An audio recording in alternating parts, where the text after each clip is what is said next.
Bonjour, dans cette cinquième mini-vidéo, je vais vous fournir quelques informations qui vous permettront de répondre à la question numéro 5 du jeu Comment fonctionne notre planète, les climats. Ici Hélène Gahonac. Cette question numéro 5 est: quelle concentration le dioxyde de carbone a-t-il atteint aujourd'hui en 2013? Le dioxyde de carbone, ou CO2, est un gaz à effet de serre. Donc expliquons tout d'abord ce qu'est l'effet de serre, et je commencerai par l'effet de serre naturel. La Terre est entourée d'atmosphère. Cette atmosphère est composée aujourd'hui principalement d'azote, d'oxygène.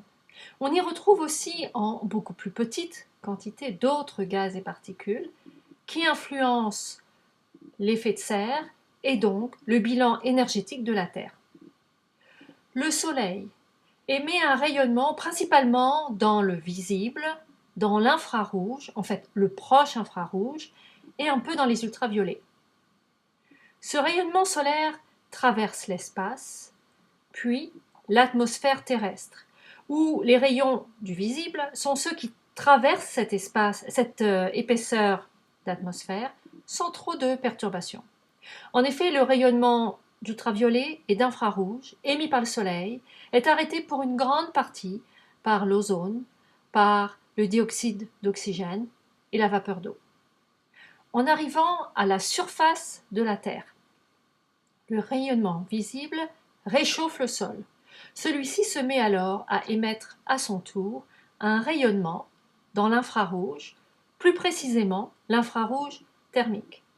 Cet infrarouge thermique traverse l'atmosphère, une partie restant piégée par des gaz comme le dioxyde de carbone et la vapeur d'eau, mais une autre portion importante s'échappe dans l'espace. C'est l'énergie piégée qui réchauffe la surface terrestre et qui a permis l'émergence de la vie sur la planète Terre. Sans l'effet de serre naturel, la température moyenne sur Terre serait de moins 15 degrés Celsius. Avec cet effet, elle est en moyenne de plus 15 degrés Celsius. Donc, malgré leur proportion très faible dans l'atmosphère, les gaz à effet de serre influencent grandement la valeur de la température moyenne sur la Terre. Ces gaz à effet de serre sont émis soit naturellement, soit, depuis peu, par les activités humaines. Les émissions naturelles de gaz à effet de serre sont celles des éruptions volcaniques avec le dioxyde de carbone, le dioxyde de soufre, la vapeur d'eau, les émissions qui proviennent des humains, des animaux, par la flétulence sous forme de méthane, CH4, les émissions qui se produisent dans les régions marécageuses par l'émission de méthane, de dioxyde de carbone.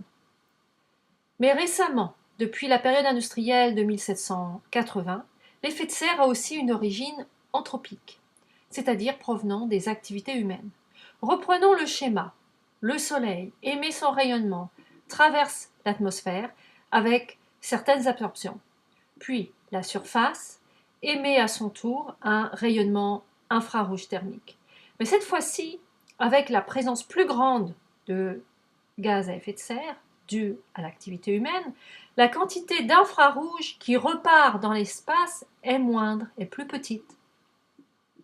L'augmentation des gaz à effet de serre d'origine humaine, anthropique, a contribué à augmenter artificiellement l'effet de serre et à diminuer la portion d'infrarouge thermique qui s'échappe dans l'espace. Cela a provoqué une augmentation de la température globale terrestre. Les mesures prises par les scientifiques montrent un réchauffement climatique. Si l'on regarde la figure ici à gauche, avec la courbe en bleu qui correspond à la concentration d'un de ces gaz à effet de serre, le dioxyde de carbone.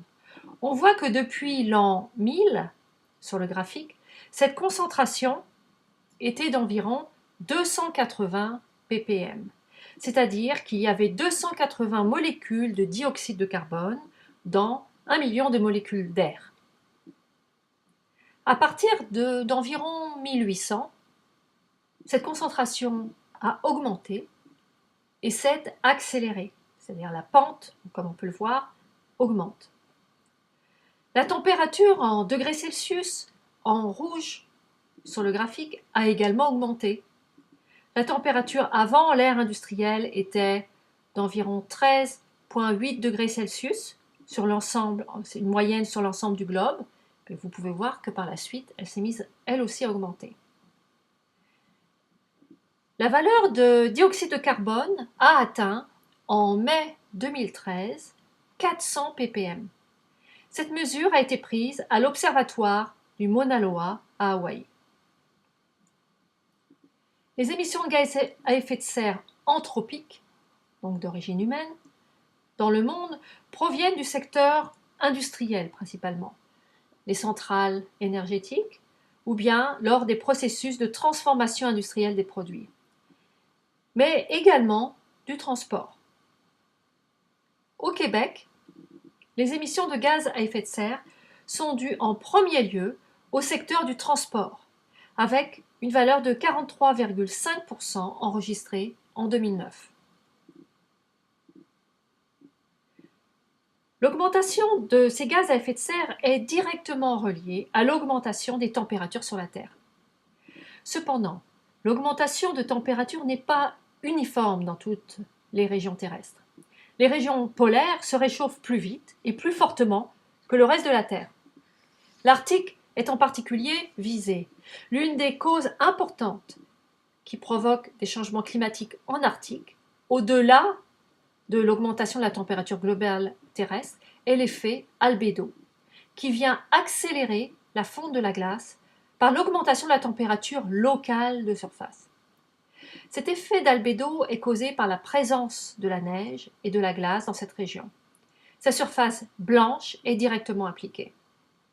Expliquons rapidement le principe de l'albédo. Quand un rayonnement solaire arrive sur une surface blanche, la majeure partie du rayonnement est réfléchie et repart. On a donc un albédo de 1.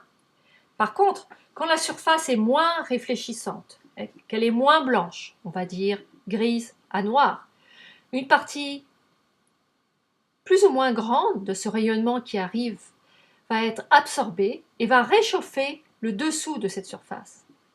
Ainsi, les surfaces océaniques ou terrestres qui étaient recouvertes de glace et qui ne le sont plus vont s'échauffer, redistribuer les courants marins et accélérer la perte de la surface glacée qui déjà subit une fonte à cause de la température de l'air qui est plus élevée. Donc les deux effets se cumulent.